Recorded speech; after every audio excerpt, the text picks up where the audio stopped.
Missed an episode of your favorite podcast? Choose from over a decade of content in our archives, not just the latest episode. All free at GCNlive.com. This is your call to action. Get prepared, America. Economy, survival, energy, disasters.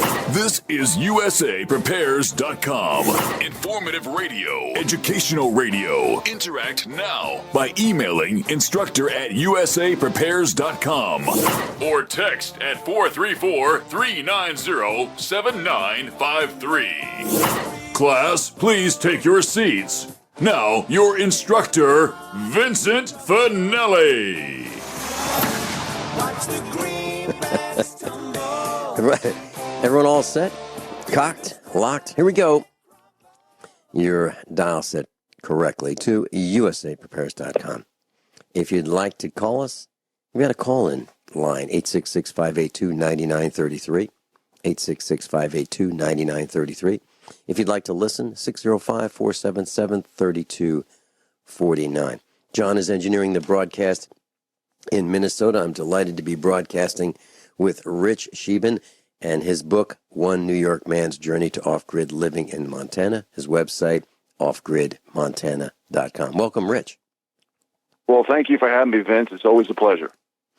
Last night you and I were on the phone and we were chatting about Donald Trump, and we each mentioned to each other that we're working on a list of what can we, the villagers in the middle class, do to help Donald Trump accomplish the things that he needs to do very, very quickly and to reverse the tyranny, the oppression that we are seeing here right now from the previous administrations. Rich, you've got some thoughts, right? I do. I have a lot of thoughts. And what I want to do, Vince, and I want to thank you for giving me the microphone here, is give a little introduction and then go into some of the ideas and solutions for the people, for the middle class, for the deplorables and the irredeemables, as Hillary Clinton calls us. So the first thing, well, I'm not even going to mention the numbers. I'm just going to go through as much as possible, Vince.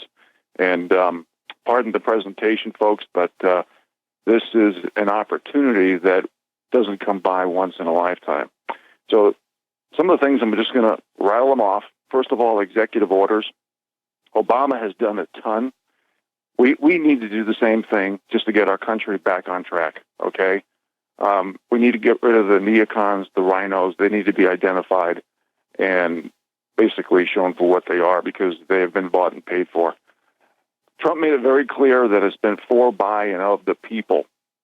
Now, that, to me, tells us that Trump wants all of us to participate and govern themselves and control their own destiny. This man didn't do this for ambition, for money. He did it for the people. He put himself and his family on the line and his safety. Okay, we can't let him down. Okay, this man has, no one else could have done this because you needed at least $100 million to even participate in this candidacy. And Hillary Clinton had at least double the amount of money from outside sources, from the George Soroses and even Sharia law countries around the globe. She took money from anybody she could, whether it be through the foundation or legal processes. However she did it, she spent double minimum of what Donald Trump did. So we have to take advantage of this, folks, and think about the little people. Now, we have traded in logic and common sense over the past several years for corruption and political correctness. That needs to be reversed, okay? I think the people realize now that we've been distracted, dumbed down, and divided by groups. We are not the divided groups of America. We are supposed to be the United States of America. And just look at the riots that's happening now, folks.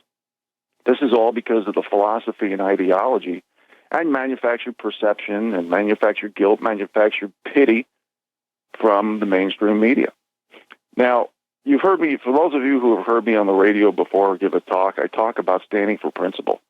And I'm going to basically go back to my initial message that I talk about in the book, and I talk about it on most radio shows. We need to have the same rules, laws, and accountability for everyone. And that means the same consequences. In other words, if Hillary and Bill did it and set a precedent, why shouldn't we? Unless the people come together and talk about what I call practice what you preach laws, which I'll talk about in a moment. Also, it doesn't matter who the country is, who the name is, Soros, Rockefeller, Rothschild, Bilderberg person. It doesn't matter. Anybody who incites violence or funds violence needs to be arrested by the American military. There's 62 people in the world that has a higher net worth than the bottom 50% of the world. Let me say that again. The richest, wealthiest 62 people in the world have a higher net worth than the bottom 50% of the whole world combined.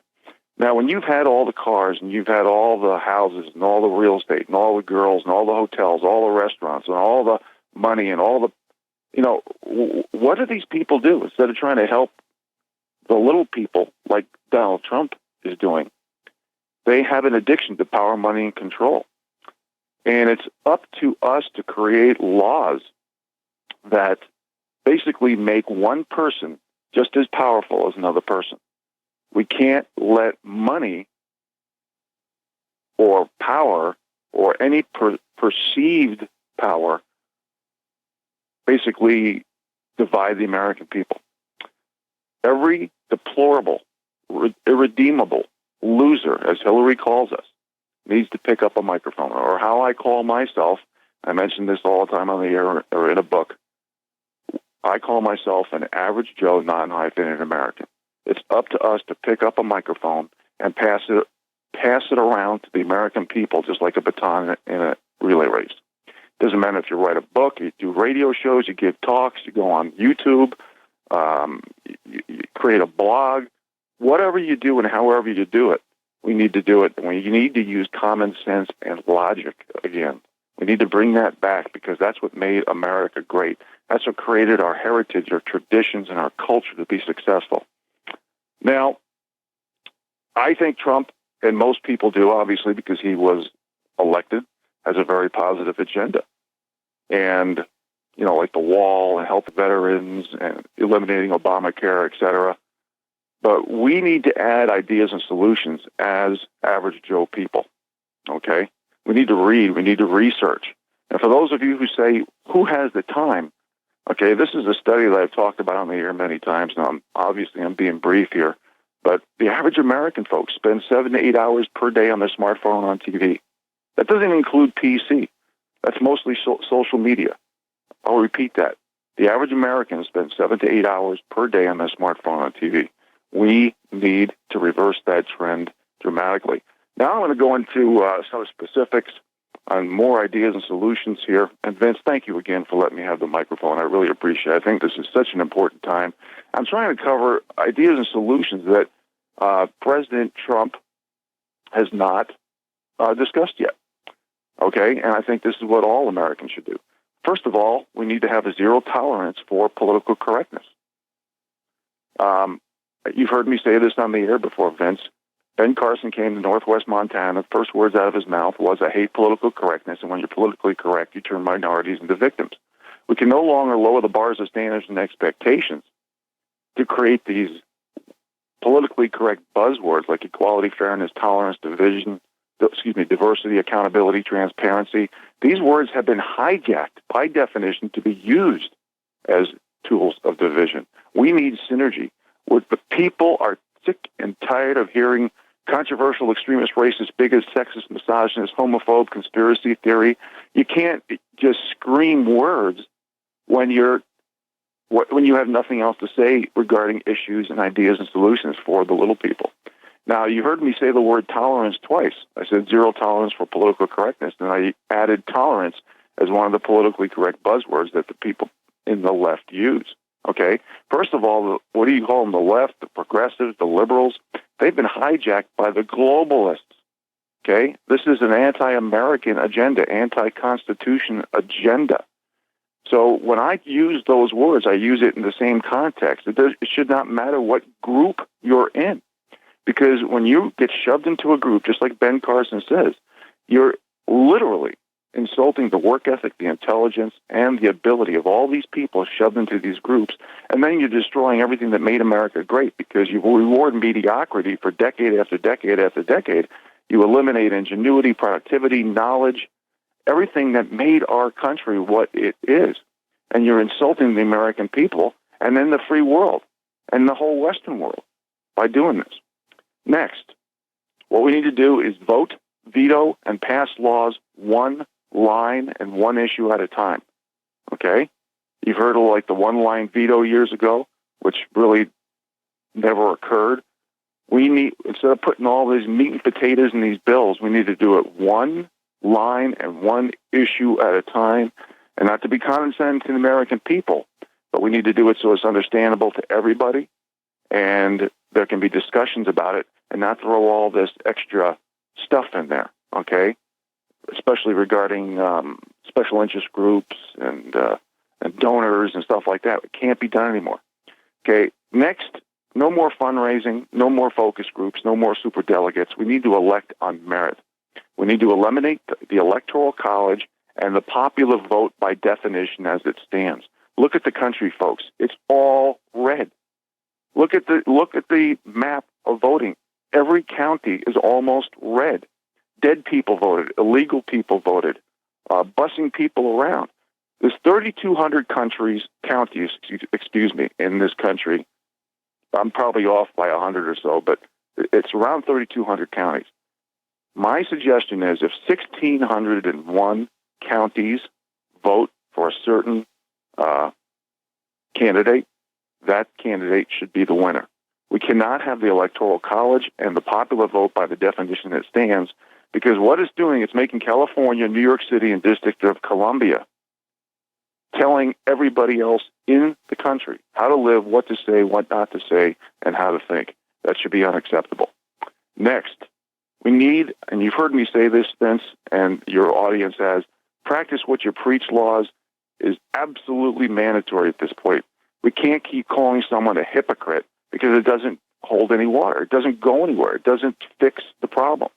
All laws should be non-exempt. Now, let me give you some examples. If you are a proponent of Obamacare and you're in Congress and you're voting for special health care plans, that should be a red flag. It should be illegal. And Vince, I'll pick up on this topic when we get back from the break.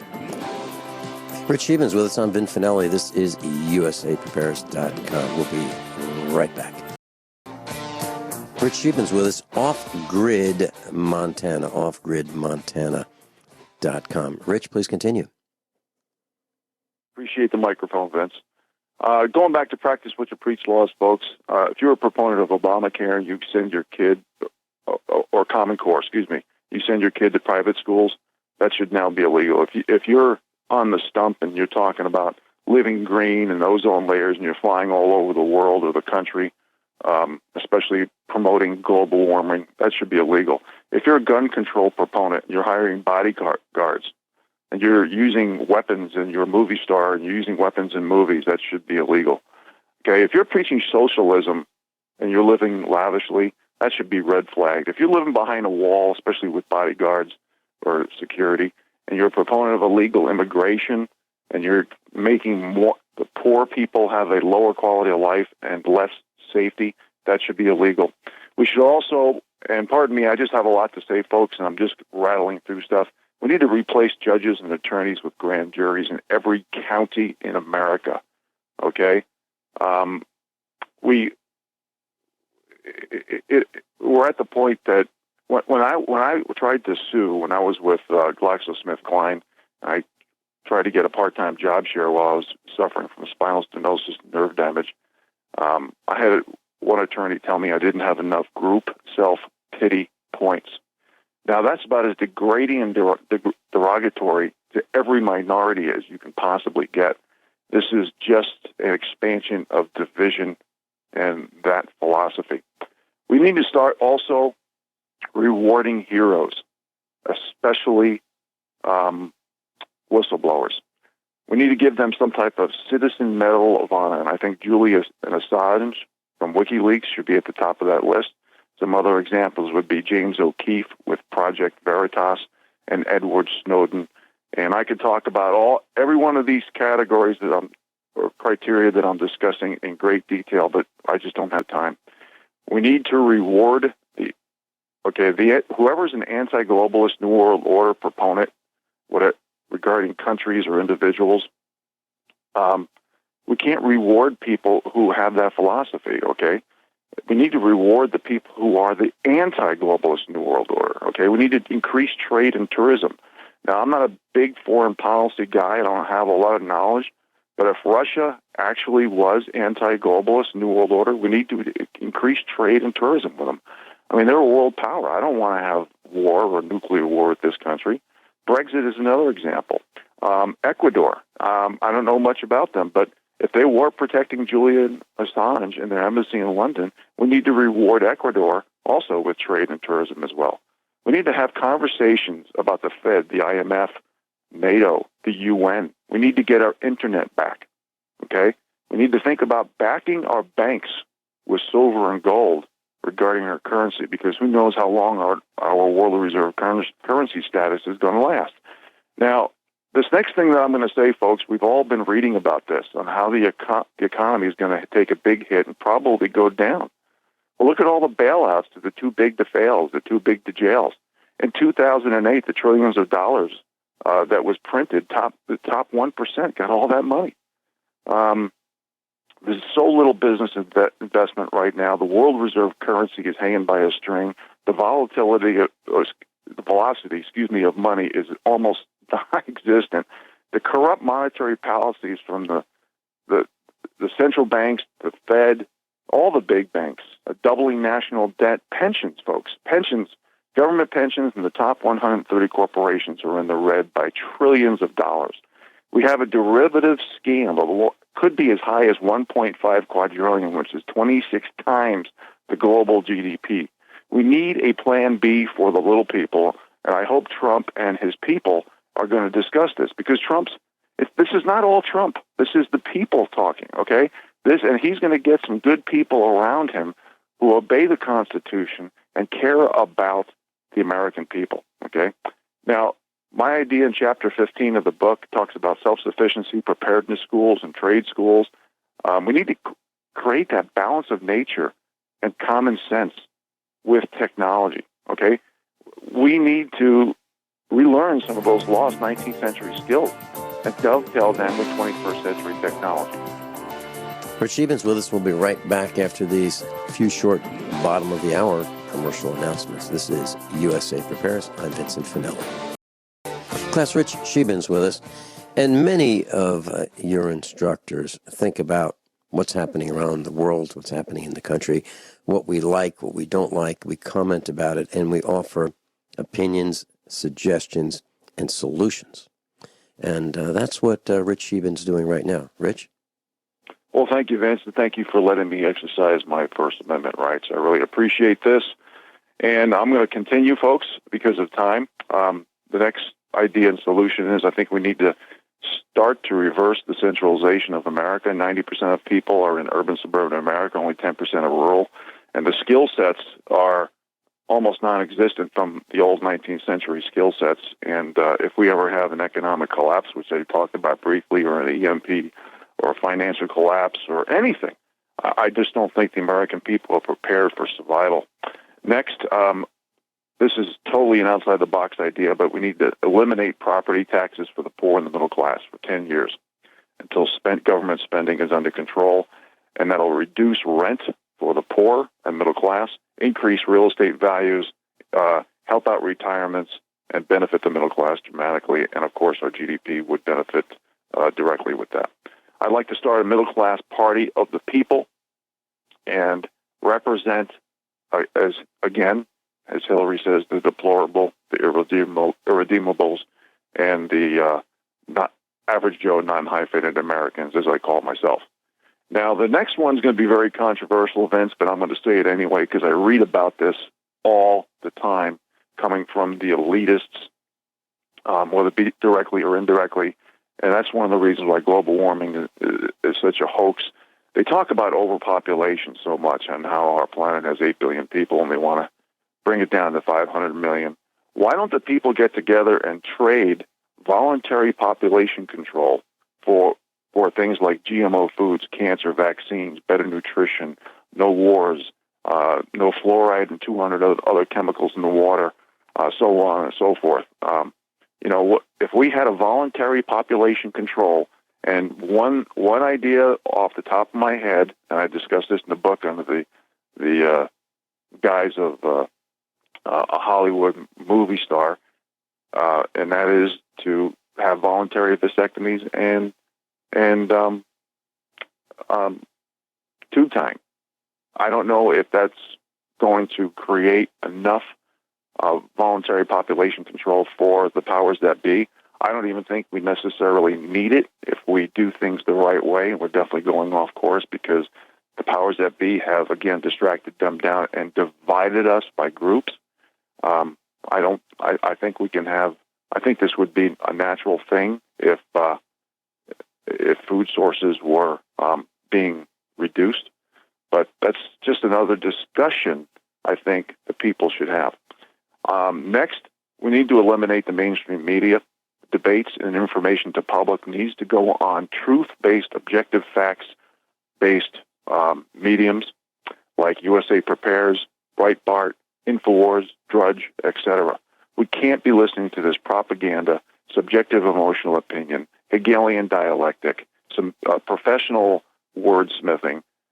We have, if truth is not discussed, folks, what's the sense of going to college, going to work, bettering yourself, reading, having communication, listening to this radio show? If everything is based on swaying public opinion and blowing smoke up other people's keister, what's the sense in really paying attention? We're going to all turn into zombies. Next, jobs. Keeping a job and getting a job needs to be based on criteria like hard work, effort, proven results, and qualifications, and not what group you're in. There's a law of diminishing returns for everything, folks, and affirmative action is just one example. Now, affirmative action is used as a tool to divide and degrade Americans, and the making people in certain groups demand to lower the bars of standards and expectations, which reduces respect, reduces trust, and all the things I talked about, how it insults work ethic, intelligence, and eliminates productivity and ingenuity and innovation is absolutely true. And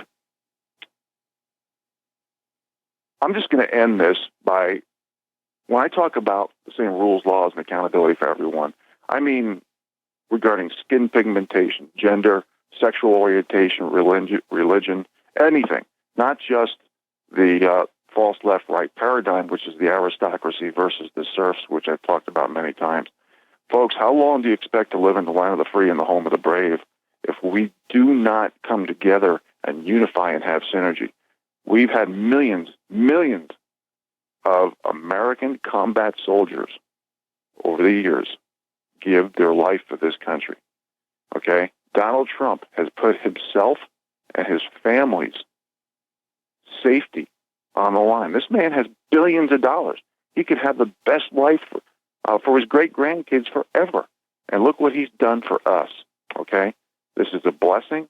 This happens probably not even once in a lifetime, and we need to help him because he made it very clear in the beginning of his acceptance speech that it's of the people, by the people, and for the people.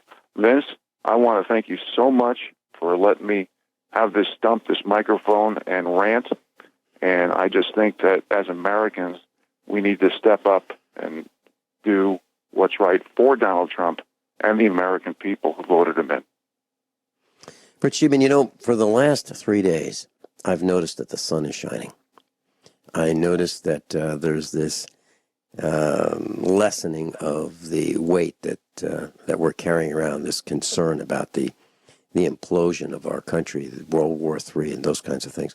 And it's really kind of nice. It really is. It's refreshing. And I haven't felt this way since a candidate has been selected. I have not felt this way in my entire life. And it's a really nice feeling. But we can't let our guard down. We can't we can't put down our efforts to keep watching and maintain the alternative media presence about what we think. And that's what this broadcast is about, reminding everybody that we are all in this together, and it is incumbent upon us to help the president-elect reverse as much of the damage that's been done by the ilk of her and Barry and, the golfer, the vacationer, and all those criminals. We need to reverse all that they have done, and he just may be the person, the only person that has the wherewithal, the presence, the name recognition, and the clout to do it. So I'm with you. I am absolutely with you. And I have a couple comments about some of the things that you mentioned. You mentioned affirmative action, reducing respect. Well, it also reduces team loyalty. And you're absolutely right on point with your thoughts about affirmative action. And I remember being an employee and going to human research. I used to call themselves human resources. I called them human research.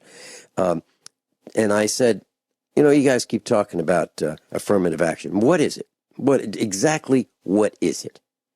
And they had the toughest time, including the assistant vice president, who at the time was this black gal. And she had the toughest time explaining to me what affirmative action is. And what it means to me is when you see an example of affirmative action, regardless of whether it's male, female, black, white, or other, if you're an employee and you see this, things that come to mind is, how'd that guy get this job? Who does he know? How'd this happen?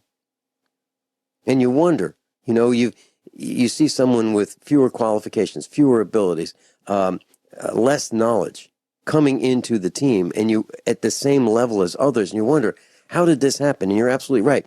It reduces team loyalty.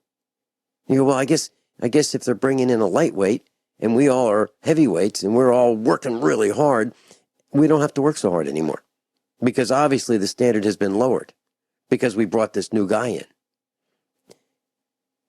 Absolutely. What it does, Vince, it depreciates value and appreciation for even having a job.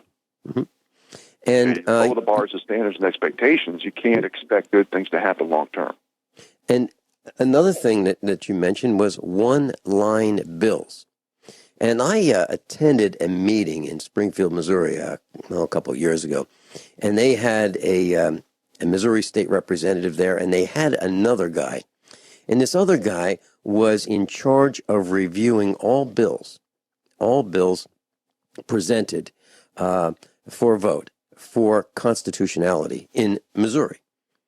And of course, one of the things that you're told when you're seeking a job and you're going to a job interview, you never, ever, ever, ever, ever, ever ask, how much does this job pay?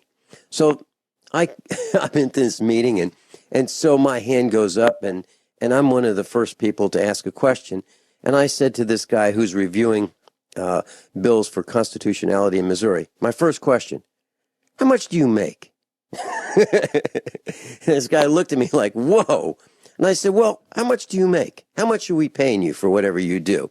He said, $65,000. I said, how many employees do you have reporting to you? He said, 35 people. I said, wow, 35 people. And how much do they make on average? $35,000 each. So we have 35 people making an average of $35,000 each. The boss makes $65,000. I said, I've got a solution. What we should have is one-line bills. And he laughed at me. He said it would never happen. And here's what I said. I said, here's what we should do. We should fire your entire staff, everyone. We'll let you keep your job. Everyone else gets fired. And we're going to save 35 times $35,000 by doing that.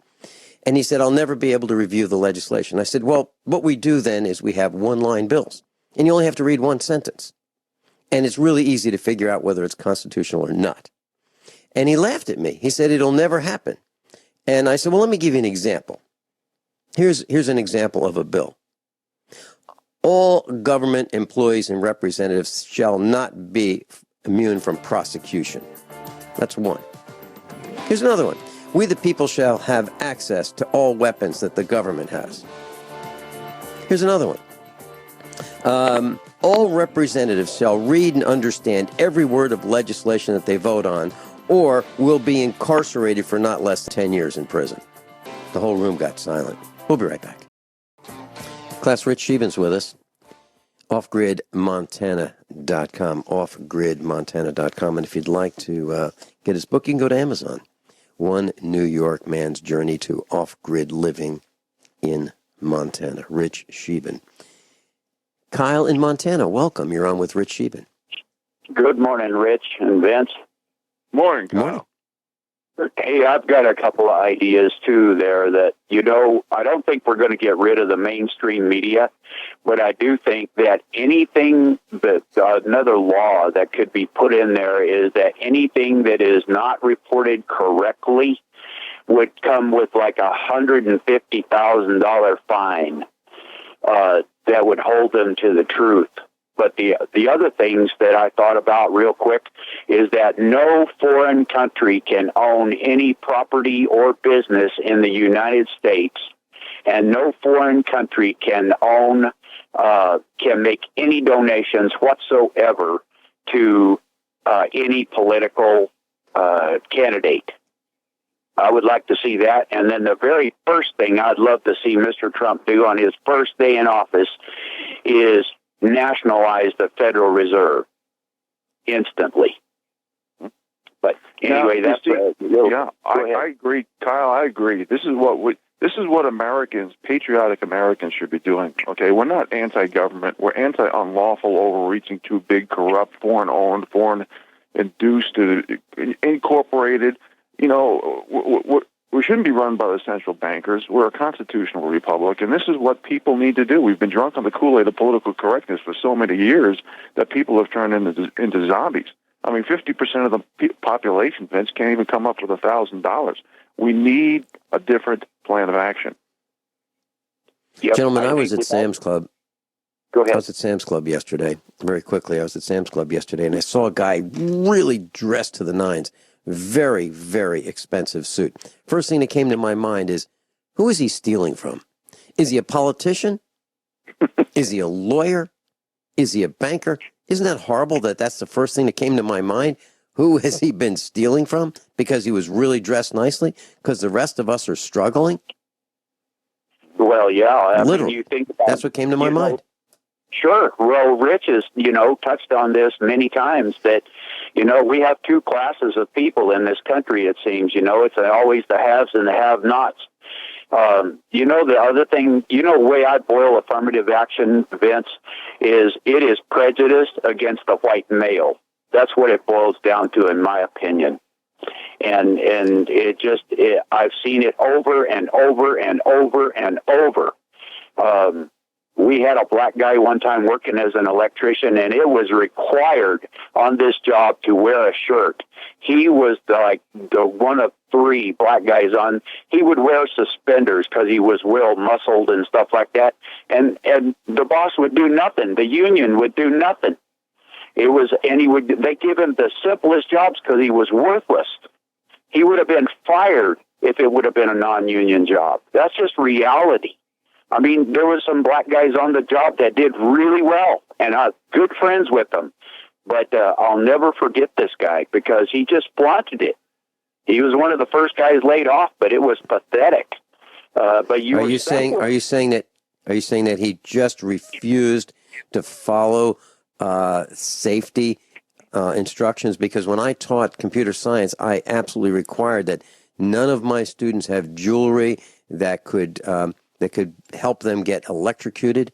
They couldn't wear chains, and they had to dress appropriately for the job. Exactly. Yep. Mm-hmm. And he knew he was beyond being fired. There was no way they were going to do it, and he flaunted it continuously. All right. Let me ask you this: did that help reduce morale? Oh, everybody was upset, mad at this guy. Okay. Did it help reduce? Did it help reduce teamwork, team productivity? Well, sure it did. Of course. Okay. There you go. Rich Sheben, any final comments? the same rules, laws, and accountability for everybody in American soil, and that also means the same consequences. People speak up, grab a microphone, pass it on as a baton. America needs all of us. Yeah, so if you're in a waiting room, don't just sit there quietly. Go talk to the people next to you. Help educate them. That's what I do. Kyle, thank you so much for calling in and being with us. Rich Scheben, thank you for being with us. OffGridMontana.com. Rich, I'm going to see you next weekend right here on the radio. Everyone all set, cocked, locked? Here we go, hour number 2 of USAPrepares.com. And for those of you who are new to this broadcast classroom, there are over 200 of us here at USAPrepares.com. And all of us are innovators. We're medical doctors and physicists and broadcasters and surgeons and engineers and farmers and students rising to become instructors. And none of us is capable of holding down a job. And I'm delighted to introduce to you your newest instructor, David Morgan of themorganreport.com. We're going to be talking about silver today. We're going to talk about some of the history. We're going to talk about what it is, and we're going to tell some stories about what you really need to know should you pursue trading in digits for silver. Welcome, David Morgan. Well, thank you, Vincent. It's great to be with you. Do you think that's accurate? That I can tell you that I could never hold down a job. Does that apply to you too? I mean, we just don't take. At this point, I'm too old to be hired by anybody.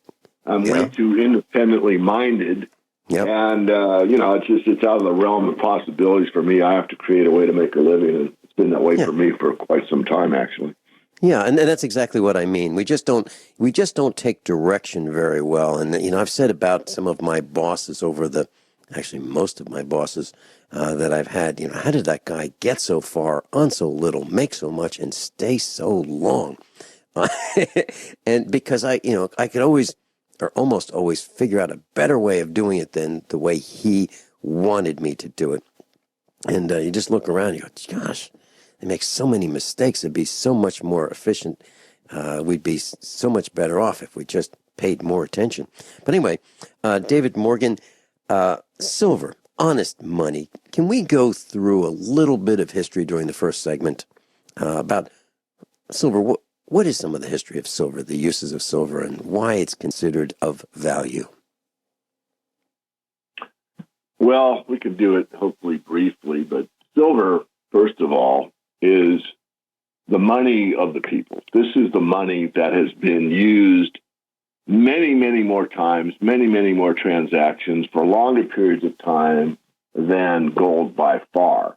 In fact, if you go back to a book that's called The Silver Bonanza, which is written in the early 90s, there's a quote at the beginning of the book, and this was from Nobel laureate Milton Friedman. I mean, Milton Friedman was an economist that received the Nobel Prize. And this is a direct quote. He says, "The major monetary metal in history is silver, not gold." End of quote. And this is true. Now, I'm not saying that gold isn't money or gold isn't used. What I'm saying is that silver has been used, again, more often, more places, in far more transactions than gold ever has. Gold is a high unit value money, meaning an ounce of gold at the time we're doing this interview is worth roughly 70 times an ounce of silver. And another way of saying that, of course, is it would take 70 ounces of silver to buy 1 ounce of gold. So gold has been settlement basically for international transactions, king to king, nation state to nation state, balance of payment settlement, and that type of thing. Not that you couldn't take a gold coin and go into a clothier and have a custom tailored suit and pay in gold. That's true. But most of the time, silver was used in those type of transactions. So the first money mentioned in the Bible is silver.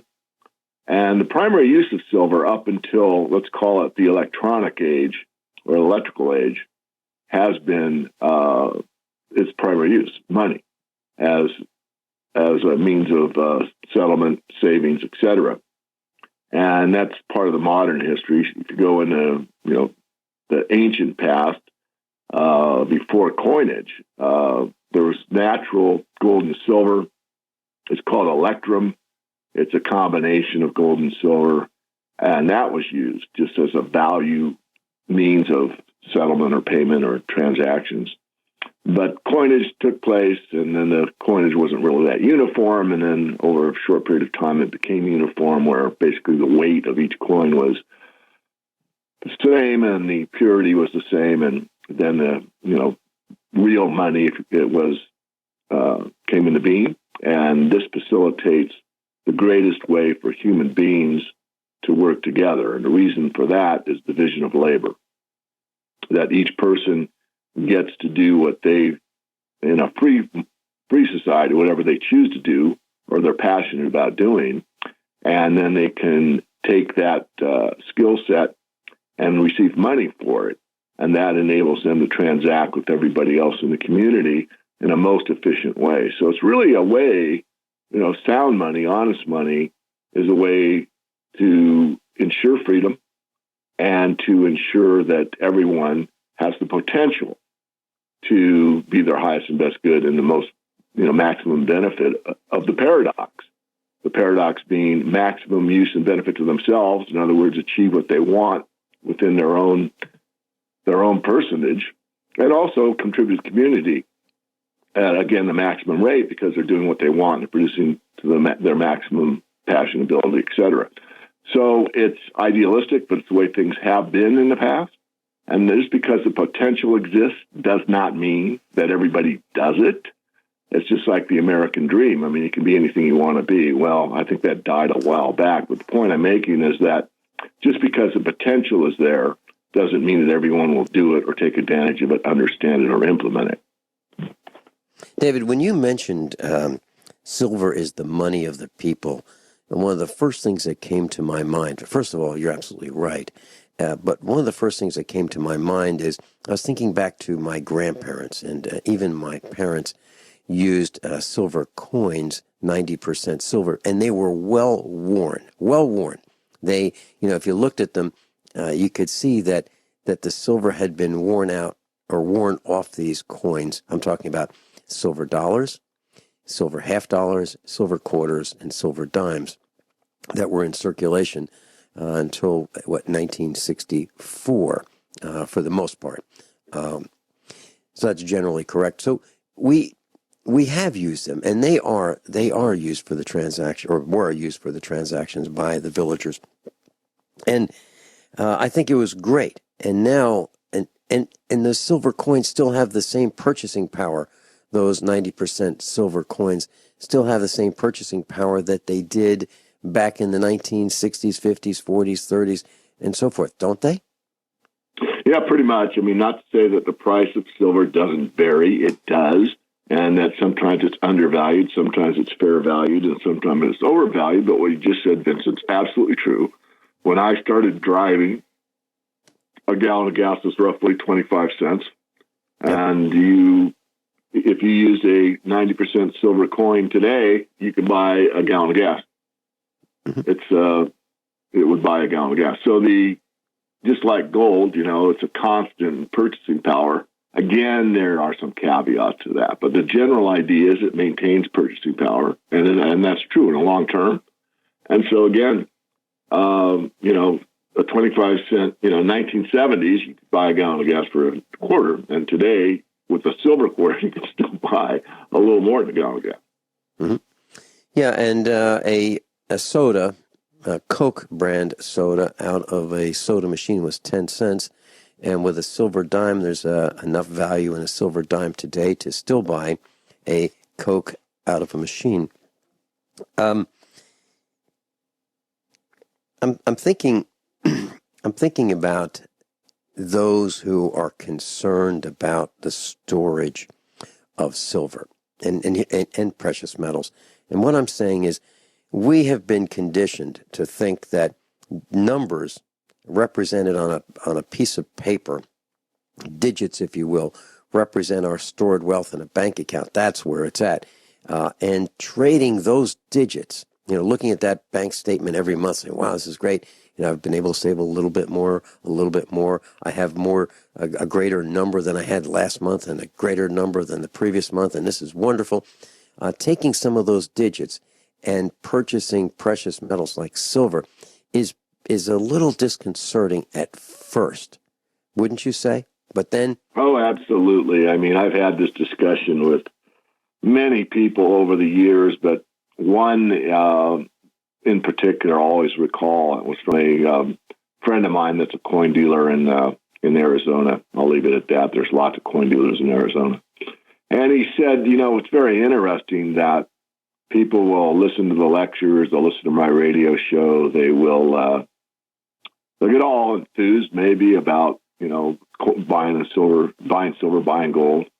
But very few will take action, because once you take action, this is his idea, and I agree with him, you've actually made a commitment that changes something within your psychology. And I don't want to get too esoteric here, Vincent, and maybe you can help me spell it out in more plain language. But the idea is that, rather than it sounds like a good thing to do, you actually take an action. You've gone from that emotion to motion. You wrote that check, you came in with some, greenbacks, you put it on the counter, and you came out with some gold coins or some silver coins or both. And that means that you've actually made a commitment to the idea that maybe things aren't really right in the financial system. And most people would rather go on with this normalcy ballast that it might sound scary, spooky, these guys are, a little off, or whatever their normalcy bias is, and most people have it, that when you buy metal, you're actually making some commitment and a statement to yourself that, honest to goodness, I actually think there's a potential that things could go awry. And, that is a fact. I mean, the 2008 crisis happened. That's historical, and even the mainstream media calls it a crisis. And it was, and it hasn't been unwound. It's getting worse. So the idea is, if you're of sound mind, you ought to get some sound money, and you ought to get, a sufficient amount. And what I've said from the very beginning, when I was asked to write the 10 rules of silver investing, which you can get for free, that 10% is probably enough for most people. 10 rules of silver investing. We get that for free. We'll talk about that a little later in the broadcast. And I'll tell you what I've got in my hand, and it's been in the studio for, as long as I've been in this studio at the farmhouse. I'll tell you about that when I come back.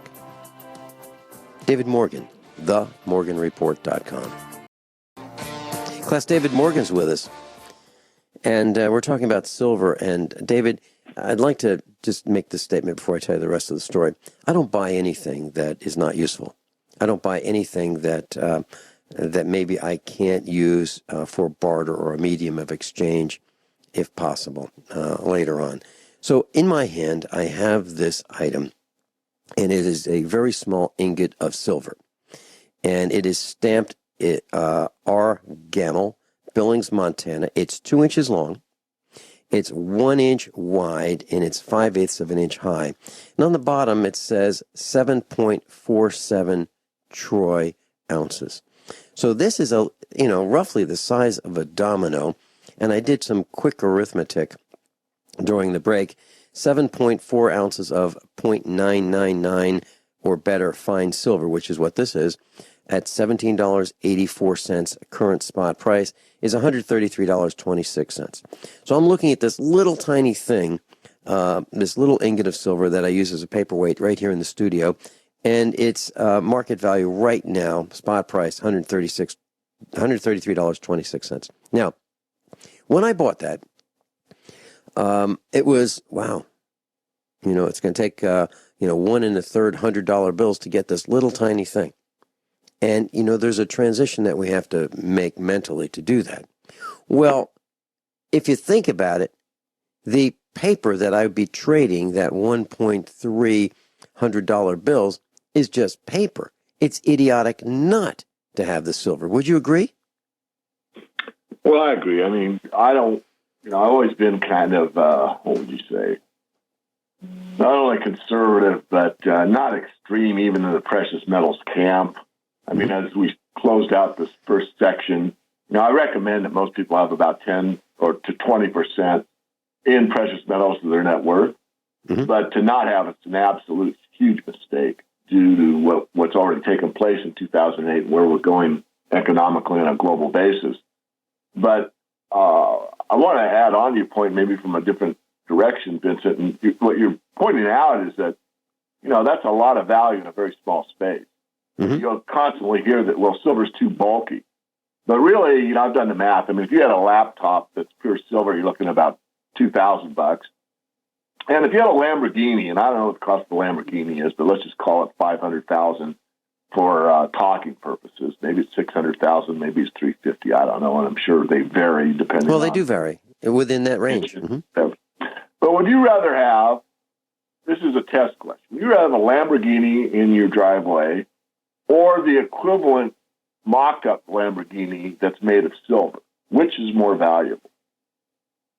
When you talking about an item that the mock-up that is not superstructure, it's dense, the size of a Lamborghini in silver. Totally, ingot of silver that's identical in shape to the Lamborghini. Oh, I'd rather have the mock-up in silver. Absolutely, it's far more valuable. So this idea that silver is too bulky is only true, and it is true, relative to like gold and platinum. So in other words, to put the amount of space that an ounce of gold takes, you would take 70 times the amount of space. It's a little more than that because gold is actually denser than silver, but getting around the physics part of it, roughly 70 times the volume. So relative to gold, yeah. But what most people don't understand is that you can put the majority of America's individual net worth in your front pocket in gold coins and walk around and no one be the wiser. In other words, most people's net worth in gold could be fit in a couple of front pockets in your jeans, and that's it. That's your total absolute life savings. And that's true not for the mega rich or very rich people, but for the average person that saved up, $100 grand, $200 grand, or whatever. You put that in the front pocket of jeans. Now, you couldn't do that in silver. I'm making that point. What I'm trying to also convey is that, $10,000 worth, $25,000, $50,000 silver does not take very much volume. It doesn't take very much volume. And it is high value per unit or per square centimeter or per square foot or per square meter. There's a lot of value there. And again, is it as valuable as gold? No. But let's think about it just a little further. Yeah. We'll talk about that when we come back. And after that, I'll tell you a little story about, the size and space and how to carry silver and protect it. And I'd like to get David Morgan's opinion, the Morgan Report. And then let's get into the 10 rules of silver, the 10 rules of silver investing. We'll be right back. Class David Morgan's with us, themorganreport.com. David, you were talking about silver and gold. Please continue. Well, I kind of forgot where I was at. We talked about the 10 rules of silver investing, and, there were a lot of pitfalls. You were going to give us a story about, I think, carrying silver. All right. I'm ready. Yeah, I'm ready for that story. So I was at a convention, and there was a preppers convention, and I mentioned I brought into my seminar, I was talking about, how you can take the same tax deductions that Donald Trump takes and start your own business and, pay less in taxes. And I saw a guy selling ammo cans. So I said, can I have one of these just for a little bit? I just want to take it into the seminar. So I brought this 50 caliber ammo can in with me, and here are the measurements. It's a military surplus ammo can, less than $10, 11 inches by 5.5 inches by 7 inches. And it has this lid. It's got a gasket. It's really, really sturdy. You could probably use it to support a vehicle. If you wanted to jack up a vehicle, you could probably put a tire on it with the vehicle weight, and it'll probably still not crush. So it's really strong, and it's relatively waterproof, and $10. And so what I mentioned in my seminar was that if you got a bag of silver dollars, $1,000 face, so 1,000 silver dollars, or a bag of same value, $1,000 in dimes, silver dimes, 90% dimes, you could put that entire bag of those dimes in there, or $1,000 face value of silver quarters or silver half dollars or silver dollars. It didn't matter. And so how much would that store in terms of Federal Reserve notes? It would, in the current price, I just looked it up, roughly $19,000, $19,500. So if you're wondering how much space it takes to store silver, you could store almost $20,000 worth of previously circulated silver dollars, silver halves, silver quarters, silver dimes in an ammo can, a 50 caliber ammo can, and it would weigh about 70 pounds. And it's got a handle to carry it around. So you could, put that in a secure location, put that in your basement or your crawl space, and even if the building were to catch on fire, you'd still have the silver. You'd still have the silver. So, David, do you have any thoughts on that? Well, great. No, I think it's awesome that you did that for us. And it does put it in perspective. I think everybody can relate to it. And I would add on to it, not about the bulkiness. We've kind of beat that to death. And thank you for what you just shared. But what's the value? And the value, of course, is about 20,000 in frauds, Federal Reserve accounting unit denominations. However, let's say that silver goes back to its historic mean, which means that $1 a day would pay for whatever you needed for the average, family person, the average person out there. That would mean $1,000 is good for 1,000 days, which is 3 years. Now, I'm not saying that $20,000 in fiat will last you 3 years. That's not what I'm saying. What I'm saying is silver is very undervalued at $19 the ounce. And if it were to go back to its historic value, which means in today's terms would be roughly $80 to $100 per ounce, that $1,000 value would be sufficient to last most family of four, for about 3 years. And I think that's basically how undervalued silver is right now. I know that people will maybe scoff at that. However, these precious metals have basically been held in check for a very, very long time, and only occasionally in modern times, talking the last 100 years, where they've been very, very suppressed relative to their historic value. And the value is, how much will an ounce of silver buy me? It's not how many pieces of paper is the equivalent on a given day. It's, what does this ounce of silver buy? Like we talked about earlier, does that dime still buy a Coke, or does that quarter still buy a gallon of gas? And that's the idea. So, well said. People often ask me, how much should I buy? And the answer is, I don't know. I'm not you.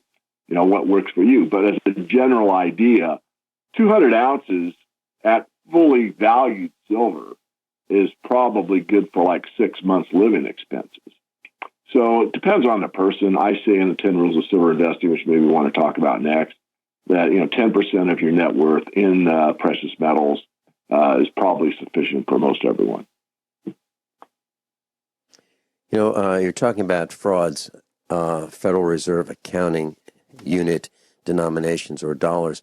I just did a quick search on eBay while you were talking. I have from Germany a 1937 Renton. Actually, I have Renton marks, which are like a trillion mark note. And I just looked at how much a trillion mark note is from 1937 on eBay, $1.25 or best offer. Okay, and I looked up a 5 mark German silver coin from 1936, just an average, nothing special, silver coin, $20. So there you have it. That's what happens to paper versus silver. That's what happens. Absolutely. Well, silver, I'll chime in on that. I just got back from the Edo Metal and Commodity Conference in Germany, in Munich. I've only been back a few days. And, of course, of all the places in Europe that we lecture on precious metals and why they're important in a portfolio, the Germans, above all, get it. And the reason they get it, of course, is because their parents or grandparents, or in some cases great-grandparents, experienced the hyperinflation of the Weimar Republic. And this is almost in their DNA. They get it to an extent that probably no other place in Europe understands why precious metals are so very, very important. Because they saw that literally a wheelbarrow full of currency was actually the wheelbarrow was worth more than a wheelbarrow full of currency back then because of hyperinflation, and we just can't imagine that. But yet it happened, and it's happening right now in South America, right? Argentina, isn't that happening right there? Inflation is out of control. People it's happening in Argentina. I'm sorry, Venezuela, right? Yeah, Venezuela. Exactly. You're right. People are starving, and the price of everything is escalating. So let's talk about the 10 rules of silver investing. Sure. I was asked by this global book called Investing Rules, and what they seek is to get like 150 of the world's respected financial experts in basically 150 different fields. I mean, mutual funds, real estate, leasebacks, all kinds of different ways to invest, and there's plenty of them. And then they interview them, and you have to come up with 10 rules, and they're supposed to be pithy and all this stuff. And so I was kind of honored. I think the book comes out every year. I don't know if it's published anymore. I just happen to be early in my career, my internet career, you might say. And so I wrote the 10 rules. So I thought I'd just start off with a bang and just get right down to it with the first rule, because it's probably the most controversial. But I tried to frame it in a way that not only makes sense, but is maybe not too harsh sounding because of the reality of monetary history, which happens to be one of my passions. So rule number one is, when all else fails, there is silver. No one likes to be a prophet of doom, but the simple truth is that silver is the world's money of last resort. Should a severe economic collapse occur, leaving paper assets worthless, silver will be the primary currency for purchasing goods and services. Gold will be a store of major wealth, but will be priced too high for day-to-day use. Thus, every investor should own some physical silver and store a portion of it where it's accessible in an emergency. So I think I was very clear on that. I tried to put it in terms that, that is meaningful to most rational people that can think on their own. Mm-hmm. So I believe what you're saying is, in rough times, if you are going to exchange silver or gold for, let's say, food, you really don't want to pull out a tenth of an ounce of gold coin at 1/10 of an ounce, which is worth well over $100 in today's terms. You'd rather pull out a silver quarter, which is closer to the value, or a dime or 2 dimes, silver, junk silver, if you will, to buy that loaf of, or exchange for that loaf of bread. And that's what you're saying. Is that right? Yeah, exactly. And I'm also saying that every investor should own some. And if that were true, the price would probably be well over $100 fiat per ounce, because they call it precious metals for a reason. It's very scarce relative to a lot of other asset classes. But people don't know that, because nobody on Wall Street really will build the case for why you should have some precious metals in your portfolio. Mm-hmm. And I'm thinking about the people who would say, geez, where would I store it? Where would I store these, these pieces of silver, these silver coins, these silver rounds? And these are the same people who have a jewelry box, and they'll have maybe a pearl necklace or a gold chain or 2 or earrings, and they'll take them off, put them in the jewelry box, leave it on the dresser for anybody to come in and, hey, let's go to the bedroom, let's go to the dresser, let's go to the jewelry box, and let's hit that first. It makes no sense for people to have jewelry that they think is very valuable, very precious. They're willing to keep that at home, but not gold and silver. Interesting. I love the way you think. I mean, the absurdity of the human condition is one of my favorite places where I finally get a sense of humor, because I'm not known for my sense of humor, but I do have one. But that's the irony of the human condition. I mean, it's so ludicrous to do what you just said, and yet people think they're doing, they don't ever think about it. I mean, the inability of the human species, especially in the Western world, to think has almost been removed. It's as if we've had these, thinking bypasses on the whole population. So that brings me to the the box that you have at the bank, that locked box that you pay rent on, and people will do that, and they want to make sure that they have their valuables in this locked box, in the locked bank, in the locked safe that they have to get permission to get to. Is that idiotic or what? It is. Why have your precious items in the under the control of someone else? Does that make any sense? Let's talk about that for a second or two when we come back, and let's go through some of these other rules for silver investing. David Morgan, The Morgan Report. We'll be right back.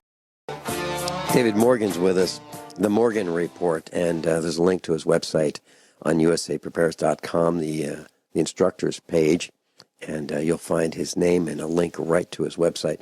So the price to, or the cost to rent a 2-inch by 5-inch by 12-inch long safety deposit box is between $15 and $25 a year.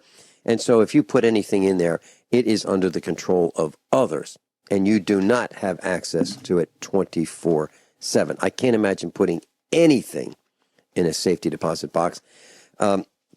David, your thoughts on that? Yeah, I agree. A lot of people feel secure doing it. In fact, in my youth, I used to. But I was actually thinking of getting one and having my wife at the time put a little bit in there, kind of to diversify. In other words, some in the backyard buried and maybe some in the bank. And, of course, I do my homework and research as well as I know, Vincent, you do. And it was a change in the law or code, I forget which, but basically what Washington State said at that time, and I'm going years and years ago, was that they have the right to open up your box, take anything out of it, and then tell you after the fact that they found something like cash that they weren't sure where it came from, and therefore they're going to confiscate it until further notice. So, guilty until proven innocent. So I, of course, told her, forget it. And I also made my newsletter friends and associates well aware of the fact, because one of them from New York had actually recommended that. You live in a city, you live in an apartment and all that, you want to think about, well, where's safe? But as you just mentioned, there's nothing wrong with having 2,000, 4,000, whatever, a few hundred, depends on the person, of course, rings, jewelry of a fairly substantial value hanging out on top of the dresser, and you don't think a thing about it. But as soon as you get the equivalent in metals, where do I put it? Oh, my goodness. I'm scared. Where does it go? So there's a lot of places in any apartment you can put it, depending on how much. I mean, if you're going to look at the Lamborghini in silver, that'd be a little tough. But anyway, I'm trying to be a bit humorous here. But I agree. I think that for almost everybody, you want to stay away. Now, I want to add on to that, because there are private safe deposit box type of places. They're very rare. They used to be fairly available in the 70s. You got to remember my age. I've already gone through one complete cycle of the bull market from 1965 through 1980. And, of course, now I'm through this one, and we have, I think, a few more years left. But there are some. There's one in Las Vegas. I think it's called 24/7 Private Vault, and it is very private, and it is accessible 24/7, as it says, any day of the week. But, it requires you having to go to Las Vegas to get it, which may not be worth it. Now, I teach, depending on the individual, that if you have a high net worth, you might want to divide it up into two or three places. In other words, you may not want all of it in your house. Now, again, that depends on the person. If you're talking about a relatively modest amount, maybe 6 months worth of living expenses that we already visited upon, then that's good to just keep close to you. If you're talking, substantial amount in fiat, you might consider having it in 2 places or 3 places. I never recommend more than 3. I think 3 is sufficient diversification, especially if one is outside of the jurisdiction that you're living in, and then maybe 1 or 2 other places. So there all are alternatives to store metals that you do have access to, but it's very, very rare. There aren't many of these type of places available for you to rent. And they are higher cost, but then again, if you've got, several $1,000s worth of metal, and instead of paying $25 in the bank for a year, you pay $75 to a private business for the same basic security, but access that it's really your property and there's no intermediary, to take it. David, when you come back, can we go through some more of these 10 rules? And how do you think we should best get in touch with you or start learning more about what you do and how you can help us? Well, it's very easy to get on my YouTube channel. There's lots of information there. And then if you're really interested in my work, you can hit the little, I think it's a bell or something, and every time I do a new update, you'll get that. And that's all for free. And also, you go to themorganreport.com, just give me a first name and an email. I'll send you the 10 rules of silver investing. And also 2 movies. One is The Age of Empires, called the Four Horsemen Film.org, which I was in along with several other people. We're out of time. David, hey, thanks so much.